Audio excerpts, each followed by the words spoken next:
Today we're reviewing a movie that should have been a seismic shift in the way we tell superhero fantasy stories. That movie is the incompetently marketed Masters of the Universe. What's it about, and why is it in the box office position that it's at? By the power of Grayskull, this one hurts.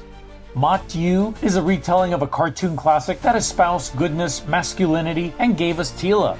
Yeah, 80s cartoon Teela. That was hot. This movie totally retcons that cuck Kevin Smith's version. You know, the one with a lesbian, all-powerful, roided-up Teela. The one that shames Adam every chance she can get, betrays her king, and shows us that a vagina is a great resource on a battlefield.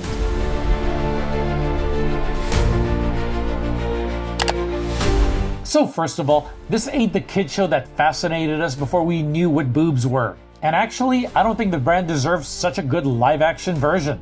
We open on the fantastical and colorful world of Eternia.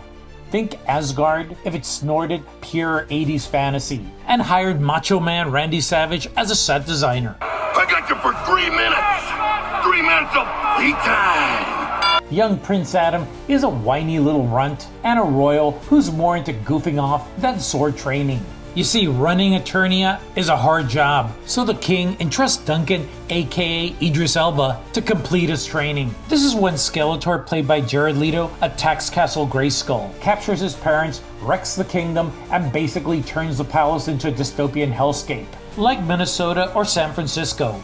In a panic, the sorceress dumps the little shit along with his sword of power. She sends him through a portal to Earth for safekeeping. I know, if I was to be nitpicky, that's a little bit of a trope. But they'd pull it off better than Gladiator 2. Unfortunately, Adam and the sword get separated on arrival. Fast forward 15 years, and Adam, played by Nicholas Galitzine, is stuck in an HR job as some beta male and living with a guy that has a man bun. Oh, Adam, I don't know the sort of power can cure all that.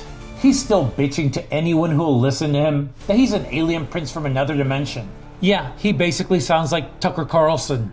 Everyone thinks he's nuts. He's obsessively hunting for his lost sword, like it's his emotionally unavailable ex, while Eternia continues its transformation into San Francisco. Then crap. The sword finally shows up. Old childhood buddy Teela, played by the sexy Camila Mendes, crashes back into his life, yanks him home so they can give him a DEI detox and extract all the beta energy he's absorbed for decades. Teela takes him back to Eternia, where he reunites with all of his childhood heroes that he gave made-up names to, like Ram Man and Fisto.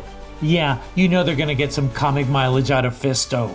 I really loved how they explained away the silly names of the cartoon this way. You see, all their names are just nicknames he came up with as a kid.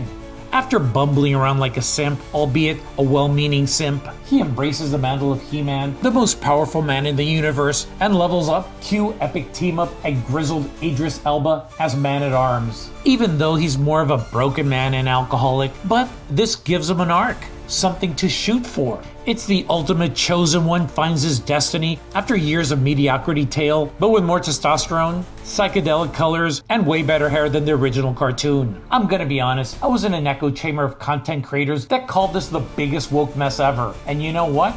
It wasn't woke at all. It was actually kinda anti-woke. I didn't see one thing that showed me He-Man as beta male, or the story propping up the female characters over the male protagonist. Adam was kind of a pussy, but he grew up in a modern world full of social justice warfare and oversensitive assholes at every corner waiting to attack you for misgendering him at a Starbucks. Teela didn't display one hint of bitch bossery and didn't save He-Man or one-up him. In fact, he even gives her a little case of the wet panties, and she marvels at his strength and abilities. Imagine that, a female character wowed by a male character's abilities. Yeah, not in the other movies you see today. I know they race-swapped Man-at-Arms, but come on. They did it with Idris motherfucking Elba. Look at me! Up like Superman! Of course, he turned out a stellar performance and gave us a good warrior monk teacher archetype, all rolled into one. That's something that few actors can do right. For once, Jared Leto didn't screw the pooch and made Skeletor look like a good fleshed-out character, pun intended. You know, 'cause he's Bones. And that's why you subscribe to this channel. This is bad comedy. In fact, HR Skeletor was one of my favorite scenes in the whole movie, and more than likely they're gonna cosplay the shit out of it. The transformation of Adam to He-Man was epic and not played for jokes. I'm looking at you, Marvel. You need to be conscious of the way that you look. Walking around here with that ash on your head. Who the hell else would it be, bitch? Jane, it's stage 4. I have how many stages? 4. In fact, I think about 95% of the jokes landed well and had me laughing out loud more than I expected. But that brings us to the epic final matchup, and you're gonna enjoy it. I won't spoil it, but it was solid. Also, don't forget to stay to the end for a few fun post-credit scenes. I gave it 5 out of 5 reels and 0 out of 5 cuck hats, since there wasn't any woke bullshit in it. Quite frankly, it was fun, gave us amazing characters, a lot of masculine energy, and a digestible story that wove all the elements together well. It's unfortunate that it's actually kind of flopped. I'm blaming the marketing department and bad word of mouth by a couple of content creators that I won't mention. Hell, I didn't want to watch it until I got good reviews from my brother and the Critical Drinker. It had so much potential for success after the first trailer, but I honestly didn't hear too much after that. Why didn't they give it the Barbie or Wicked treatment? Don't know. It should have been everywhere. Barbie's marketing campaign was pink everything. There was a massive brand partnership, 165 plus partners, viral billboards, immersive experiences, AI filters, and wear pink events. It wasn't a movie, it was a cultural pandemic. That was sorely lacking with He-Man, and again, I don't know why. For some reason, the marketing gods involved with He-Man didn't give a shit. As of the making of this video, it's made about $103 million, which puts it firmly in flop territory, and kind of pisses me off a bit. I don't think it's right for such a fun movie to be enjoyed by so few people. Well, needless to say, I highly recommend it, and recommend it on IMAX. Tell people about it, and go watch it again. Well, I hope you enjoyed it if you watched it, and as always, keep watching movies.